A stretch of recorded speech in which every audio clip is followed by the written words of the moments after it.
नमस्कार, मैं प्रियंका स्वागत करती हूँ आप सभी का यूएई खबर में। चलिए शुरू करते हैं आज की ताज़ा बुलेटिन, लेकिन इससे पहले हमारे चैनल को सब्सक्राइब कर ले ताकि दिन भर के सारे अपडेट एक साथ एक वीडियो में सबसे पहले मिल जाए। चलिए नजर डालते हैं आज की हेडलाइंस पर। यूएई में सर्दियों का आगाज, इकलील अल अकरब चमका। दुबई में यूरोप के खतरनाक गिरोह का सरगना गिरफ्तार। अल धफड़ा, कार चोरी के आरोपी को लौटाने पड़े 6,300 दिरहम। सऊदी सेना मजबूत बनाने की तैयारी, नए रैंकों में युवाओं की भर्ती शुरू। हज यात्रियों के लिए बड़ी खुशखबरी, सऊदी ने लॉन्च किया नुस्ख कार्ड। अब एक कार्ड में सभी सेवाएं। अब जानेंगे क्या है इसके रियाल रेट, क्या है इसके गोल्ड रेट और क्या है आज के दिरहम रेट। चलिए खबरों को विस्तार से समझते हैं। यूएई में सर्दियों का आगाज, इकलील अल अकरब चमका। यूएई में सर्दियों की शुरुआत हो गई है। बता दें कि अमीराती खगोलशास्त्री इब्राहिम अल जरवान के अनुसार सुबह होने से पहले इकलील अल अकरब नाम के 3 चमकीले सितारे दिखे जो स्कॉर्पियस तारामंडल का हिस्सा है। इन सितारों के दिखने को सर्दियों की शुरुआत माना जाता है। इब्राहिम अल जरवान, जो एमिरेट्स एस्ट्रोनॉमी सोसाइटी के चेयरमैन और Arab union for astronomy and space sciences के सदस्य हैं, उन्होंने अल खलीज अखबार से बात करते हुए इसकी पुष्टि की। रविवार तड़के पूर्व दिशा में इकलील अल अकरब सितारों के उभरने के साथ यूएई में मुरबानिया नाम की सर्दियों की पहली अवधि की शुरुआत हो गई है। यह समय पारंपरिक अनवा और तवाले कैलेंडर के अनुसार सर्दियों की शुरुआत माना जाता है। बता दें कि सर्दियों का यह पूरा दौर 7 मार्च तक चलेगा। इसका अंत सअद अल सूद नामक तारे के दिखाई देने पर होगा। बता दें कि अल जरवान ने बताया है कि इकलील अल अकरब स्कॉर्पियस तारामंडल के सामने वाले हिस्से में होता है और 3 चमकीले सितारों से बनी एक मुकुट जैसी आकृति दिखाता है। इसे सर्दियों का पहला तारा माना जाता है और यह पूरे अरब प्रायद्वीप में मौसम बदलने का एक महत्वपूर्ण संकेत है। उन्होंने बताया कि इस तारे के आने के साथ ही ठंडी हवाएं क्षेत्र में गहराई तक फैलने लगती है। उन्होंने कहा कि सर्दियों के दौरान तापमान सबसे कम हो जाता है और कभी-कभी पाला भी पड़ सकता है। इस समय उत्तरी हवा तेज हो जाती है और पूरे मौसम में बारिश की संभावना भी बनी रहती है। बढ़ते दूसरे खबर की ओर, दुबई में यूरोप के खतरनाक गिरोह का सरगना गिरफ्तार। दुबई पुलिस ने यूरोप के सबसे खतरनाक अंतर्राष्ट्रीय आपराधिक गिरोह में से एक को पकड़ने में अहम भूमिका निभाई है। बता दें कि यह कार्रवाई हरीश नाम के अंतर्राष्ट्रीय ऑपरेशन का हिस्सा थी, जिसके तहत गिरोह के सरगना को दुबई में गिरफ्तार किया गया। यह ऑपरेशन यूरोपोल, सर्बिया के गृह मंत्रालय और स्पेन की राष्ट्रीय पुलिस के सहयोग से चलाया गया। बता दें कि इसका निशाना ब्राचार्ची गिरोह था, जिसे विच क्राफ्टर्स के नाम से भी जाना जाता है। यह गैंग कई सालों से बाल्कन क्षेत्र में हिंसक हमलों, हत्याओं, आगजनी और बम धमाकों से जुड़ा हुआ है। अधिकारियों का कहना है कि कवाच और स्कालज्वारी नाम के प्रतिद्वंदी गिरोहों के बीच हुए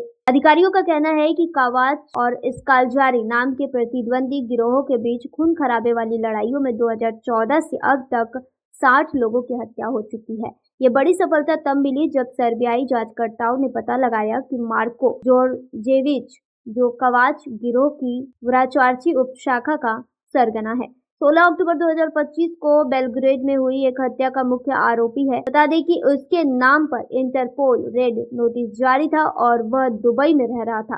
दुबई पुलिस ने गृह मंत्रालय के निर्देशन में और दुबई पब्लिक प्रोसिक्यूशन के साथ समन्वय करके आरोपी को गिरफ्तार किया।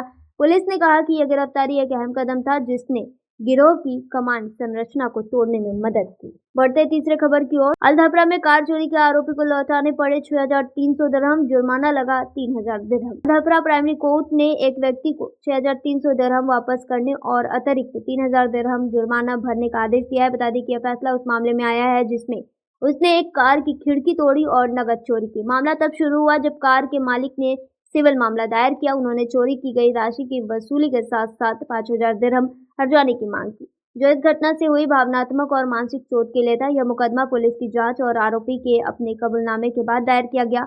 इससे पहले उसे 3 महीने की जेल की सजा और देश से निकाले जाने का आदेश दिया गया था। बता दें कि कोर्ट ने अपने फैसले में कहा है कि जब कोई व्यक्ति किसी की वजह से नुकसान उठाता है तो वह नुकसान सच में हुआ है, चाहे तुरंत हो या फिर भविष्य में, तो उसे मुआवजा मिलना चाहिए। कोर्ट ने कहा कि जो नुकसान केवल संभावित है उसका मुआवजा नहीं दिया जा सकता जब तक वह वास्तव में न हो। मामले के रिकॉर्ड से पता चला है कि आरोपी को गाड़ी को नुकसान पहुंचाने और पैसे चोरी करने का दोषी पाया गया। मामले की सुनवाई में सबूतों के खिलाफ कोई बात नहीं आई है। बता दें कि अभियुक्त ने अदालत और जांच के दौरान अपना अपराध कबूल किया, जैसे यह साबित हुआ कि उसे चोरी किए गए पैसे लौटाने की जिम्मेदारी है। कोर्ट ने चोरी किए गए 6,300 दिरहम वापस करने का आदेश दिया और 3,000 दिरहम अतिरिक्त मुआवजा देने का भी निर्णय लिया। अदालत ने कहा है कि यह राशि मामले की परिस्थितियों के अनुसार उचित है। बढ़ते चौथे खबर की ओर, सऊदी सेना मजबूत बनाने की तैयारी, नए रैंकों में युवाओं की भर्ती शुरू। सऊदी अरब अब अपनी सेना को मजबूत कर रहा है। सऊदी अपनी सेना में नए युवाओं की भर्ती कर रहा है। रक्षा मंत्रालय ने पुरुषों और महिलाओं दोनों के लिए नई सैन्य भर्ती प्रक्रिया शुरू कर दी है। बता दें कि 7 दिसंबर से यह भर्ती शुरू होगी और 7 दिसंबर से आवेदक ऑनलाइन आवेदन कर सकते हैं। भर्ती प्राइवेट से लेकर सार्जेंट तक के रैंकों में की जाएगी। बता दें कि सेना में भर्ती के लिए हाई स्कूल, डिप्लोमा और डिग्री धारकों के लिए पद उपलब्ध है। मंत्रालय का कहना है कि इस भर्ती अभियान का मकसद योग्य के साथ राष्ट्रीय बलों को मजबूत करना है। रक्षा मंत्रालय ने सैन्य सेवा के लिए यूनिफाइड रिक्रूटमेंट प्रोग्राम की आधिकारिक शुरुआत कर दी है। मंत्रालय के आधिकारिक प्लेटफॉर्म्स पर व्यापक रूप से प्रकाशित यह घोषणा सामने रखती है कि किंगडम अपने रक्षा ढांचे में उचित, शिक्षित और कुशल सऊदी नागरिकों को भर्ती करना चाहती है और सेना को और मजबूत करना चाहती है। आवेदन सिर्फ आधिकारिक joint military recruitment command platform के माध्यम से स्वीकार किए जा रहे हैं। यह भर्ती अभियान अपनी व्यापकता की वजह से खास है क्योंकि यह योग्यताओं और रैंकों की एक बड़ी कैटेगरी को कवर करता है। उपलब्ध सैन्य रैंक एंट्री लेवल से लेकर नॉन कमीशन्ड ऑफिसर भूमिकाओं तक फैले हैं। Soldier, post soldier, corporal, vice surgeon, sergeant. मंत्रालय 3 मुख्य शैक्षणिक स्तरों से आवेदकों की तलाश कर रहा है: बैचलर डिग्री धारक, diploma holders, general secondary school. आवेदक को सभी अनिवार्य चयन प्रक्रियाएं पास करनी होगी, जिसमें इंटरव्यू, शारीरिक फिटनेस मूल्यांकन और विशेष टेस्ट शामिल है। बढ़ते 5वीं खबर की ओर, हज यात्रियों के लिए बड़ी खुशखबरी, सऊदी ने लॉन्च किया नुस्ख कार्ड। अब एक कार्ड में सभी सेवाएं। सऊदी अरब सरकार ने हज यात्रियों के लिए नए नियम जारी किए हैं। बता दें कि हज मंत्रालय ने कहा है कि नए नुस्ख कार्ड नियम घरेलू और अंतर्राष्ट्रीय दोनों हाजियों के लिए है। मंत्रालय ने बताया है कि हज और उम्रा को आसान और व्यवस्थित बनाने के लिए ये कदम उठाया गया है।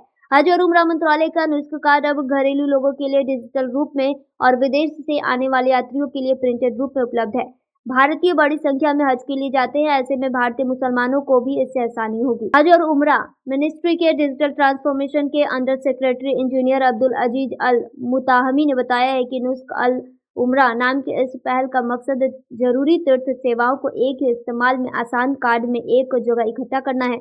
यह कार्ड तीर्थयात्रियों के लिए कई सीधी सेवाओं की सुविधा देता है। यह बिना किसी रुकावट के तीर्थ यात्रा के लिए एक यूनिफाइड कार्ड है। बता दें कि यह कार्ड तीर्थयात्रा के लॉजिस्टिक पहलुओं को आसान बनाने के लिए बनाया गया है। इससे तीर्थयात्रियों को जरूरी सेवाओं तक पहुंचने में मदद मिलती है। ट्रांसपोर्ट सेवा के तहत तीर्थयात्री शटल और बस सेवाओं को इस कार्ड से मैनेज और एक्सेस कर सकते हैं। बता दें कि क्राउड मैनेजमेंट में यह कार्ड अधिकारियों को खास तीर्थ क्षेत्रों में सुरक्षित आने जाने में मदद करता है। यह कार्ड ट्रांसपोर्टेशन गाड़ियों के लिए ईंधन भरने को आसान बनाता है, जिससे देरी कम होती है। बता दें कि साथ ही इस कार्ड से तीर्थयात्री आसानी से रहने की जगह और तय ट्रांसफर पा सकते हैं।